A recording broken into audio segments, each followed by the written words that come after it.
As a మదర్గా ఒక మహిళగా నా పిల్లల్ని పెంచుకున్న విధానంలో మదర్ టంగ్ అనేది ఎంత ముఖ్యమో పిల్లలకి అనేది నాకు తెలుసు. దానికోసము ఈసారి ప్రభుత్వము తెలుగు భాష పరిరక్షణకై తొలిసారి 10 కోట్ల రూపాయలు కేటాయించడం జరిగింది.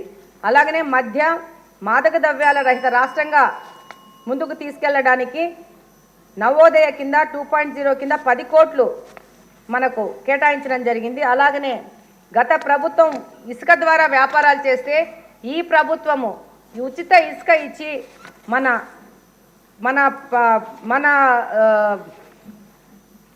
కార్మికులకు ఎంతగా భరోసాగా ఉంది. అలాగనే ఒక నిమిషం నేను చిన్న షార్ట్ నోట్స్ రాసుకున్నాను.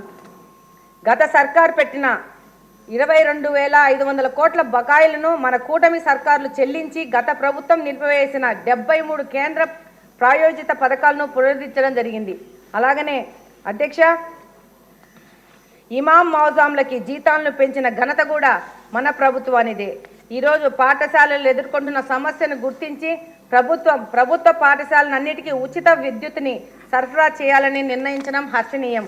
అలాగనే అధ్యక్ష, మహిళా సంక్షేమమే కుటుంబ సంక్షేమాన్ని భావించిన మన ముఖ్యమంత్రి గారు ఎన్నడూ లేని విధంగా మహిళా శిశు సంక్షేమానికి అత్యధిక ప్రాధాన్యత ఇస్తూ 4,332 కోట్లు కేటాయించడం జరిగింది.